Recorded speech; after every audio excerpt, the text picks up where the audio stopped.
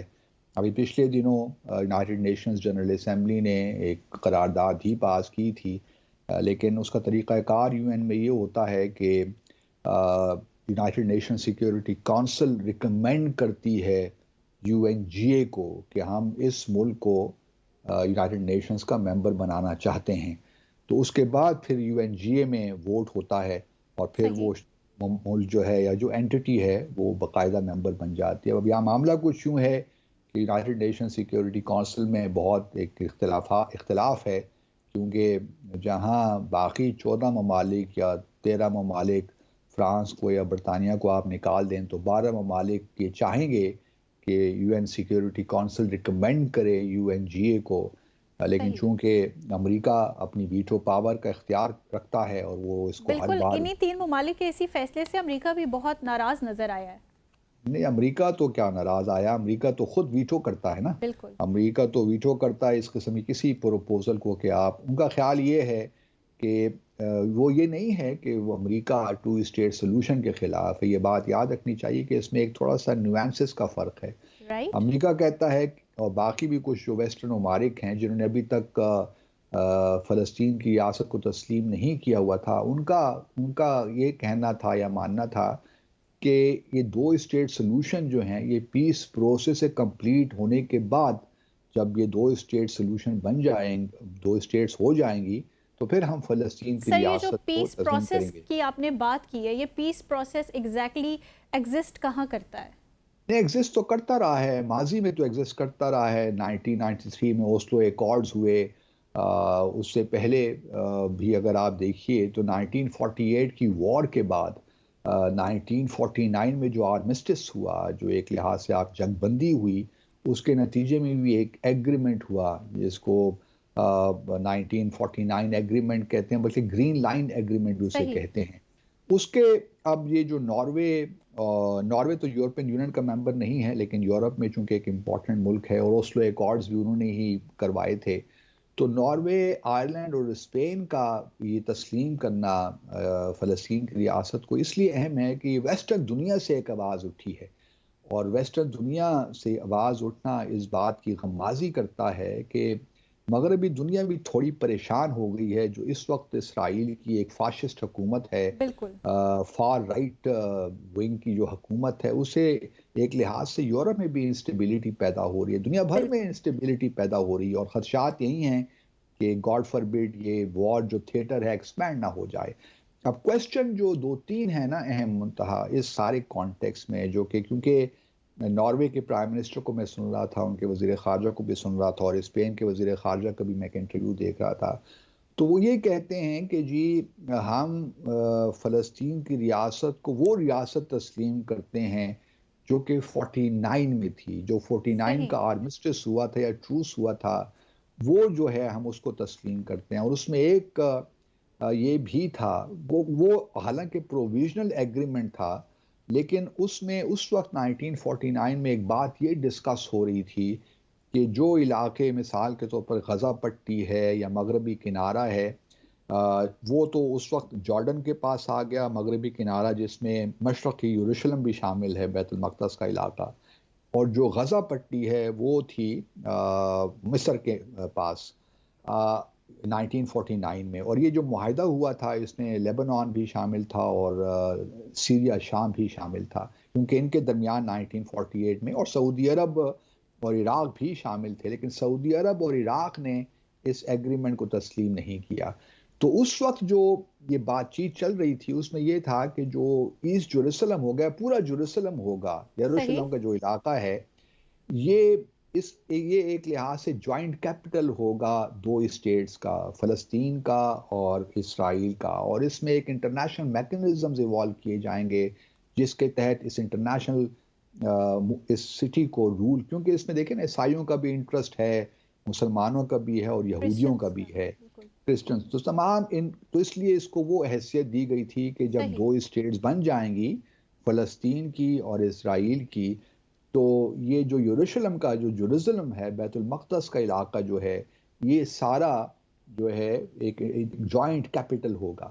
لیکن اس کے بعد اگر آپ آگے آئیے تو 1967 کی جنگ ہوتی ہے، اور اس میں تو اسرائیل نے بہت مطلب ایک لحاظ سے بہت علاقوں پہ قبضہ کر لیا۔ مثال کے طور پر جو علاقہ جارڈن کے پاس تھا، مغربی کنارہ یا ایسٹ جروسلم، اس پہ بھی قبضہ کر لیا، اور جو غزہ کا علاقہ تھا جس پہ کنٹرول مصر کا تھا، اس پہ بھی قبضہ کر لیا۔ صحیح، اس کے بعد سے 1949 کے پاس جو ناروے بات کر رہے ہیں، یا یہ جو تین ممالک بات کر رہے ہیں کہ 1949 کی سچویشن پہ جانا چاہیے، اس سچویشن میں آپ کہہ سکتی ہیں کہ 76 سے 78% جو یہ علاقہ ہے سارا فلسطین یا اسرائیل کے پاس ہوگا، اور 22% کا جو علاقہ ہے وہ فلسطینی اسٹیٹ جب بھی بنے گی صحیح، اس کے پاس ہوگا۔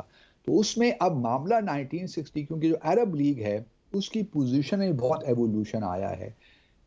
عرب لیگ کی پوزیشن اب یہی ہے کہ جو مغربی کنارہ ہے، ایسٹ اور جو غزہ ہے، وہ تو آپ فلسطین کی ریاست کا حصہ ہوگا، لیکن ایک بڑا امپورٹنٹ جو ایلیمنٹ ہے وہ یہ ہے کہ جو بیت المقدس ہے وہ فلسطینی ریاست کا حصہ ہوگا۔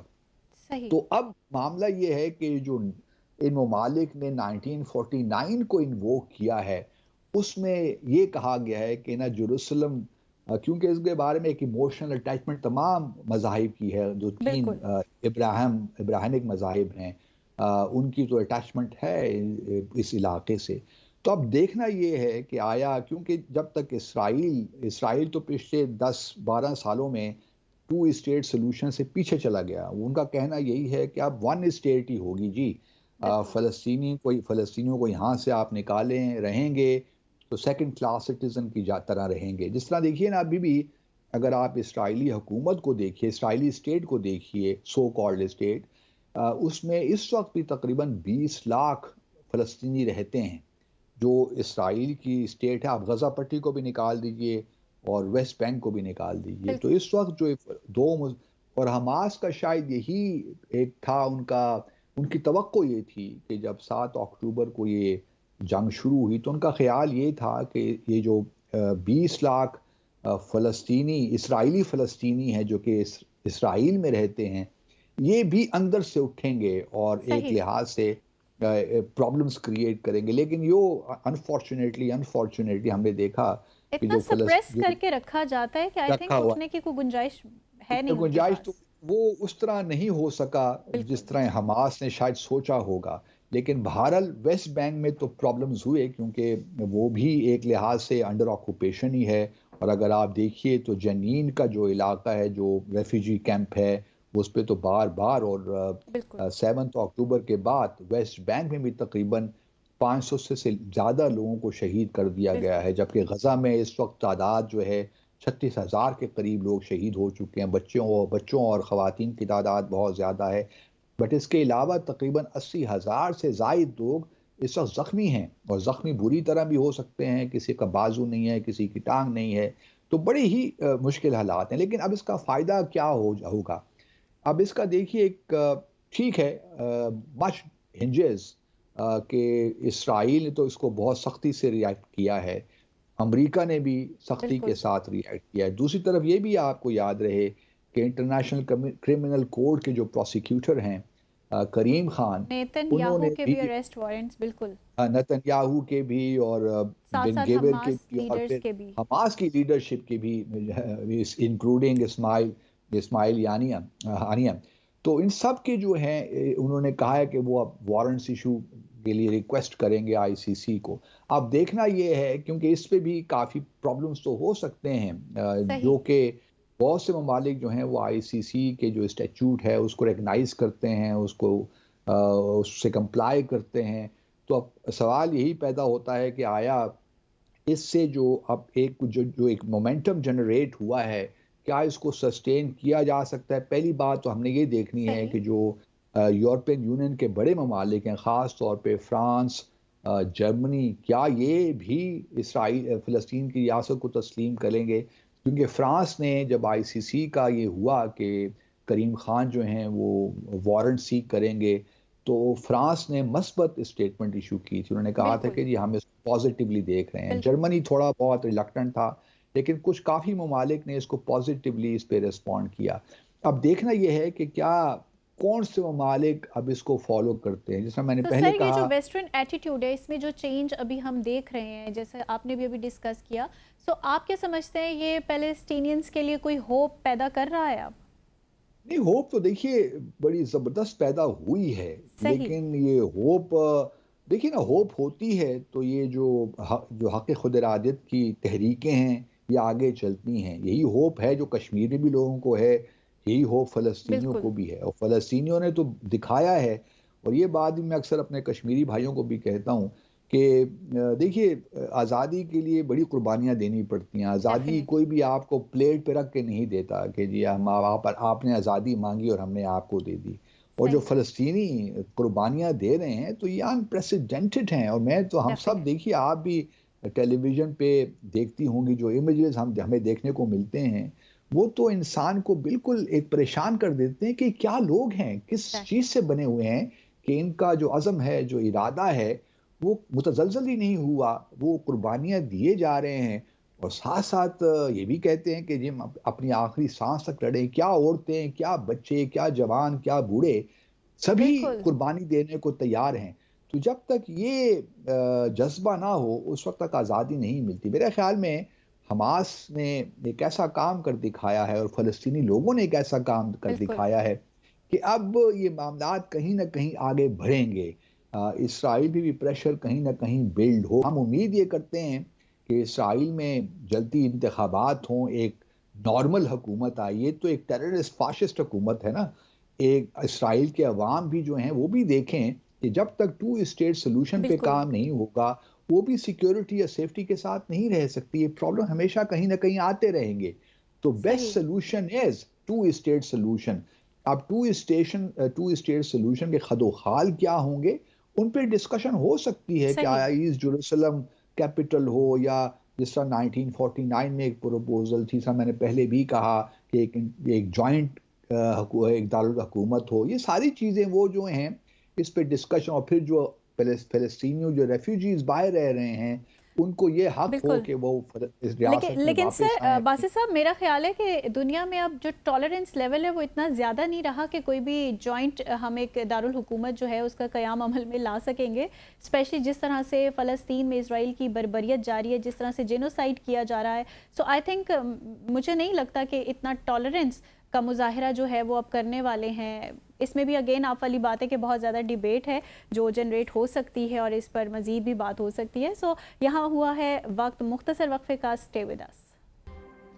سو ویلکم بیک. اور پروگرام میں اب ہم ڈسکس کرنے جا رہے ہیں ایرانی صدر ابراہیم رئیسی اور ان کے رفقا کی جو ناگہانی موت ہوئی ہے اس حوالے سے. سو باسط صاحب، بہت زیادہ کانسپریسی تھیریز جو ہیں وہ اس جو بھی پلین کریش ہوا، ہیلی کاپٹر کریش ہوا، اس کو لے کر ہم میڈیا میں بھی سن رہے ہیں، بہت سی رپورٹس بھی اس حوالے سے دیکھ رہے ہیں.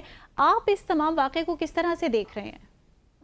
دیکھیے، کیونکہ واقعہ اتنا تھا، اتنا گہرا صدمہ اور ناگہانی موت جس طرح آپ نے کہی، تو جب اس قسم کے واقعات ہوتے ہیں تو کانسپریسی تھیریز تو آ ہی جاتی ہیں. صحیح. اور پھر چونکہ اس وقت جو حالات چل رہے ہیں دنیا کے، خاص طور پہ ویسٹ ایشیا میں جو اس وقت جنگ ہو رہی ہے اسرائیل اور فلسطینیوں کے درمیان، اس کانٹیکس میں بھی اگر آپ دیکھیے، اور پھر ایران اور اسرائیل کے درمیان جو معاملات ہوئے ہیں پچھلے بالکل. دنوں، وہ تو یہ تمام چیزیں آبویسلی جنم تو دیتی ہیں بالکل. کہ بھئی کوئی سازش ہوئی ہے. اور یہ اس طرح ہو نہیں سکتا تھا کہ 3 ہیلی کاپٹرز تھے، اور جس میں صدر رئیسی اور ان کے فارن مسٹر عبداللہ حیان موجود تھے. بالکل. وہ کریش ہو گیا، اور باقی جو ہیلی کاپٹرز ہیں وہ اپنی ڈیسٹینیشن کو پہنچ گئے.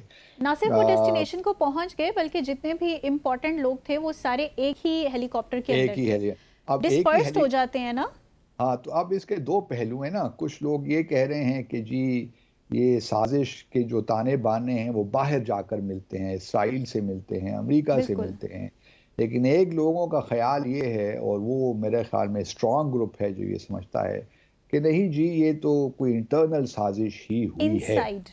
اور صحیح، اس میں یہ لوگ توجہ پیش کر رہے ہیں کہ کیونکہ آیت اللہ خامنہئی جو ہیں اس وقت سپریم لیڈر، ان کی طبیعت خراب ہے، ہی از اباؤٹ 85 ایئرز اولڈ، بالکل، اور تو ایک لحاظ سے اس وقت ایران میں ایک کشمکش تو ہے کہ ان کو کون ریپلیس کرے گا، کیونکہ سپریم لیڈر بہرحال is the final word in Iran. بالکل، اور اس میں جس طرح ہم نے پچھلے اپنے کسی ایک پروگرام میں ذکر بھی کیا تھا، جب ہم ایران کے پریزیڈنٹ کا پاکستان کا جو دورہ ہوا تھا بالکل، حالیہ انہوں نے وزٹ کیا تھا، بڑا کامیاب اپریل دورہ میں، بھی تھا یہ۔ کامیاب تو ہم نے یہ بھی کہا تھا، اگر آپ کو یاد ہو، کہ وہ ایک بڑے اسٹرانگ کینڈیڈیٹ ہیں ٹو بالکل، ریپلیس آیت اللہ بالکل، خامنہئی۔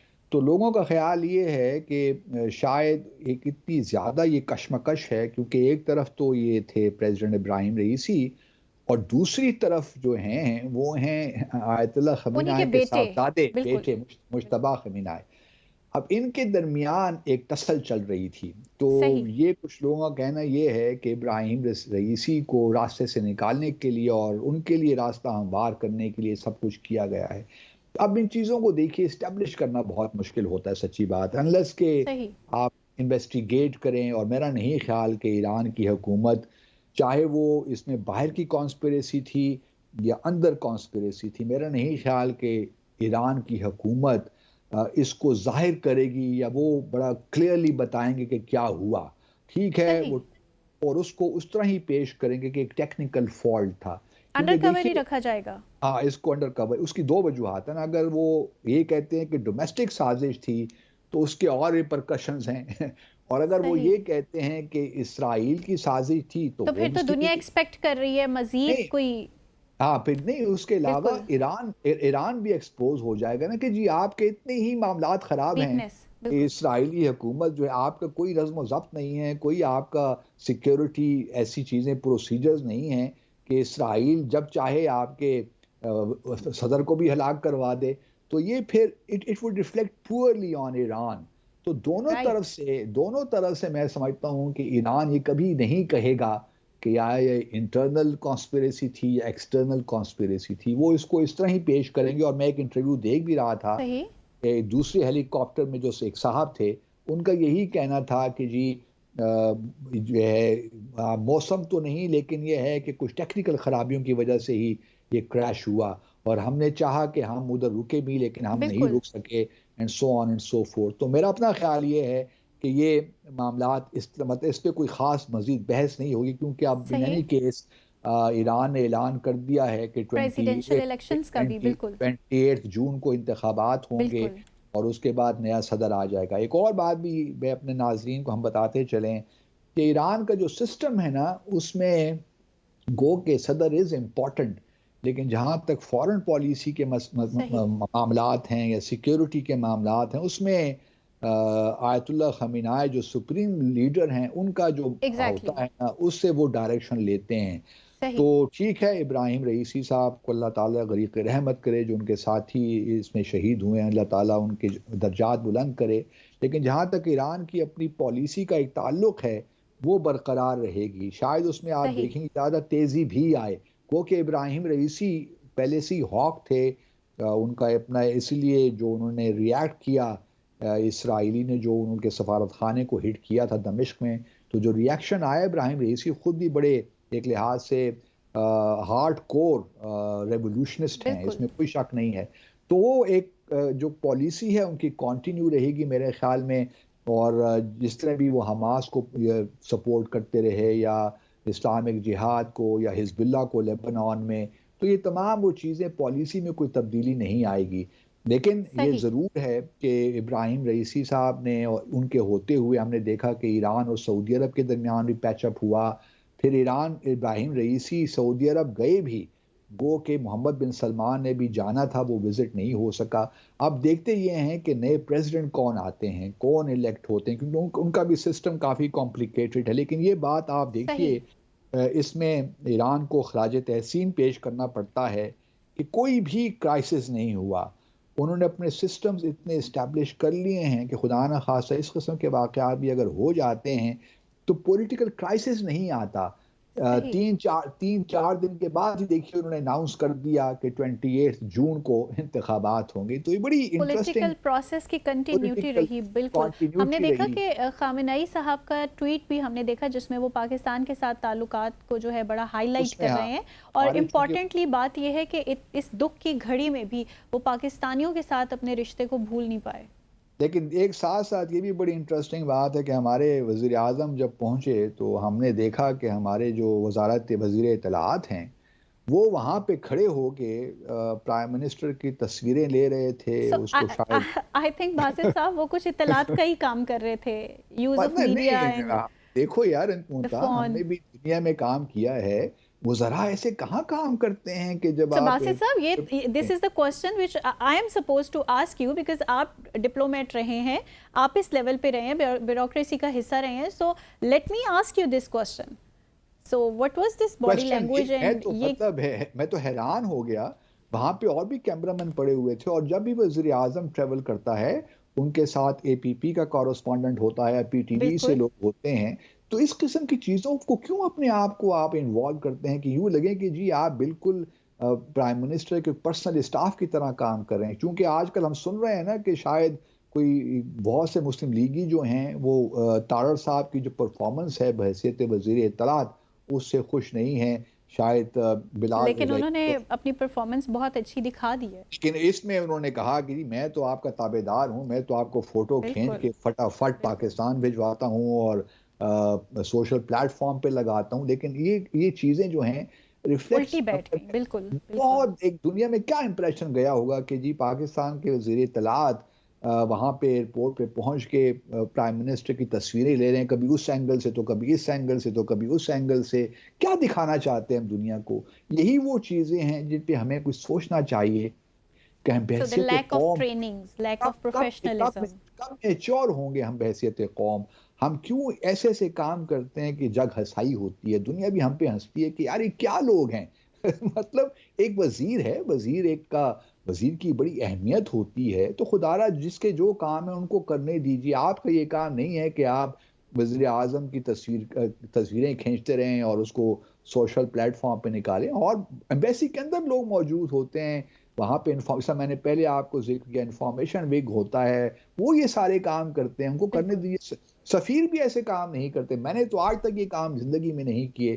ہزاروں اسٹیٹ وزٹ بھی ہوئے, آفیشل وزٹ بھی ہوئے, لیکن کیا ضرورت ہے ان کاموں کرنے کی؟ آپ وزیر ہیں, وزیر بن کے رہیے, ایک ڈگنیٹی کے ساتھ کام کیجیے. تو یہ جو ہماری جو حرکات ہیں یہ تمام چیزوں پہ رادر دین کہ ہم سبسٹینس سے فوکس کریں. لیکن آج بھی ہم اگر گفتگو کر رہے ہیں تو ایسی کوئی ضرورت نہیں پیش آتی. اگر یہ نہ ہوتا ہم بالکل کوئی سبسٹینٹیو بات کرتے, لیکن چونکہ آپٹکس بھی امپورٹنٹ ہوتے ہیں اس لیے ہم آپٹکس سے بھی آ جاتے ہیں. ایکٹیو پارٹیسپیشن دکھانی تھی. تو بالکل کمنگ بیک ٹو ایران, میں بالکل. سمجھتا ہوں کہ ہمارے وزیر اعظم کی جو ملاقات ہوئی خامنہ ای صاحب سے وہ امپورٹنٹ تھی. لیکن جو ٹویٹ آیا آیت اللہ خامنہ ای کا, اس میں انڈیکیشنز یہی تھیں کہ جی پاکستان کے ساتھ ابھی ہمارے معاملات اس طرح نہیں ہیں جس طرح ہونے چاہیے. تو انہوں صحیح. نے ان بٹوین دا لائنز اپنے خدشات کا اظہار بھی کیا ہے. لیکن آئی ایم گلیڈ کہ ایک لحاظ سے ہمارے وزیر اعظم گئے, انہوں نے اپنا جو ہے پاکستانی لوگوں کے جذبات کی ترجمانی وہاں پہ کی. اور امپورٹنٹ اہم بات یہ ہے کہ انہوں نے سپریم لیڈر آیت اللہ خامنہ ای سے بھی ملاقات کی. تو وزٹ اس حوالے سے میں سمجھتا ہوں کہ اہم تھا, جانا چاہیے تھا. صحیح. اور ہم نے اپنے ایک جو برادرانہ صحیح. ہمارا تعلق ہے اس میں ایک سو موش نیچ بالکل. آتی رہی ہے. سو باسط صاحب یہ بھی بتائیے گا کہ ابراہیم رئیسی صاحب کی جو پالیسیز تھیں اسپیشلی عالم اسلام کو لے کر, اس کو یکجا کرنے کو لے کر, اینڈ بہت ووکل بھی رہے وہ in terms of Kashmir and Palestine. So آپ کیا سمجھتے ہیں اب جو نئے آنے والے ایرانین صدر ہوں گے, سو کیا وہ یہی ساری پالیسیز کا جو ہے تسلسل برقرار رکھ سکیں گے؟ جس طرح میں نے پہلے کہا کہ کسی زمانے میں ماڈریٹ پریزیڈنٹ بھی آتے رہے, احمد نژاد بڑے ہاک تھے. بالکل اسی طرح اگر آپ دیکھیے تو حسن روحانی صاحب تھوڑا سا بیچ کی لائن لیتے بالکل. تھے جو ان سے پہلے تھے. تو میرا اپنا خیال, جس میں نے پہلے کہا کہ اصل جو ڈائریکشن ملتی ہے فورن پالیسی میٹرز میں وہ تو سپریم لیڈر, پھر ان کے ہاں ایک گارڈین کونسل بھی ہے اور بہت سے انسٹیٹیوشنز ہیں جو ان تمام پروسیسز کو دیکھتے ہیں. تو میں بہت کوئی تبدیلی نہیں دیکھ رہا. صحیح. ایران کے نیوکلیئر پروگرام میں کوئی تبدیلی نہیں دیکھ رہا, نہ ہی فلسطین کے معاملے میں کوئی تبدیلی دیکھ رہا ہوں. لیکن اب دیکھنا یہ ہے کہ جب نئے پریزیڈنٹ آتے ہیں تو خاص طور پہ جو میرا دلچسپی ہے ایک تو فلسطین کے معاملے میں آبویسلی ہے، اور پھر کشمیر بھی دوسرا ڈیفینیٹلی کشمیر ہے، دوسرا پھر یہ دیکھنا ہے کہ سعودی عرب اور ایران کے تعلقات کس طرح آگے بڑھتے ہیں. کیا نئے صحیح. جب صدر آئیں گے تو محمد بن سلمان دورہ کر پائیں گے ایران کا کہ نہیں؟ یہ وہ چیزیں ہیں جو دیکھنے والی ہیں، کیونکہ صحیح. جب سعودی عرب اور ایران کے تعلقات بہتر ہوں گے تو مسلم امہ بھی، جو پوری دنیا بالکل. ہمارا او آئی سی ہے، وہ زیادہ بالکل. افیکٹو بھی ہوگا، زیادہ کوئی ڈیلیور بھی کر پائے گا. چونکہ ان دونوں ممالک کے درمیان تعلقات میں ایک مشکلات رہی ہیں ماضی میں، تو اس لیے ہم نے دیکھا کہ او آئی سی بھی اپنے جو اس کا مینڈیٹ ہے اس کو ڈیلیور نہیں کر پایا. بالکل. تو بائی لارج میں سمجھتا ہوں کہ پالیسیز وہی رہے گی. دیکھنا یہ ہے کہ فلسطین کے معاملے میں ایران کہاں تک جاتا ہے اب، اور دوسرا سعودی عرب اور ایران. اور پاکستان کے لیے ایک اہم موڑ بھی ہے، ان دا سینس کہ ہمارے وزیر اعظم کی ملاقات بھی ہوئی ہے. ہم نے پچھلے دیکھا یو اے ای بھی گئے ہمارے پرائم منسٹر، اس پہ ہم انشاءاللہ بالکل. کل اپنے شو میں بات کریں گے. تو سوال یہی ہے کہ ہم نے اپنے آپ کو اس طرح پوزیشن کرنا ہے کہ جہاں جہاں ہم مفادات لے سکتے ہیں ایران سے وہ ہم لیں، اور پھر ہمارا اپنا بھی کردار ایک ہونا چاہیے کہ مسلم ممالک کو ہم یکجا کر کے دیکھیں، کیونکہ ہمارے ہاں انٹرنل پرابلمز رہے ہیں، اس لیے ہم ان معاملات پہ زیادہ ایگزیکٹلی. فوکس کر بالکل. نہیں پائے. تو اب بالکل. امید ہم یہ کرتے ہیں ہونی چاہیے کہ ہمارے اندرونی مسائل جو ہیں وہ بہتر ہو جائیں گے، تاکہ ہم اپنے جو فورن پالیسی ایشوز ہیں ان پہ بالکل. بھی صحیح معنوں میں توجہ دے سکیں. ٹھیک. بہت شکریہ باسط صاحب، آپ نے اپنا قیمتی وقت دیا. سو ڈیفینیٹلی جو کسی بھی ملک کی پولیٹیکل سٹیبلٹی ہوتی ہے وہ الٹیمیٹلی آپ کی جو فورن پالیسی ہوتا ہے اس کو لیڈ کرتی ہے، اور آپ کی جو فورن پالیسی ہوتی ہے وہ پوری دنیا میں جو آپ کی ایگز ہوتی ہے اس کو بتاتی ہے، اس کی امپورٹنس بتاتی ہے کہ یہ ملک کتنا امپورٹنٹ ہے دنیا بھر کے لیے. سو ڈیفینیٹلی جو بہت امپورٹنٹ ہے، جس پر ہمیں اس وقت کام کرنے کی اشد ضرورت ہے، وہ ڈیفینیٹلی انٹرنل ٹرمز میں ضرورت ہے ہمیں اپنے جو جتنا بھی ہمارا پولیٹیکل پروسیس ہے اس کو بہت زیادہ اسٹرانگ کرنے کی. سو اسٹے ود اس، انشاءاللہ ملتے ہیں آپ سے نیکسٹ پروگرام میں. تب تک کے لیے خدا حافظ.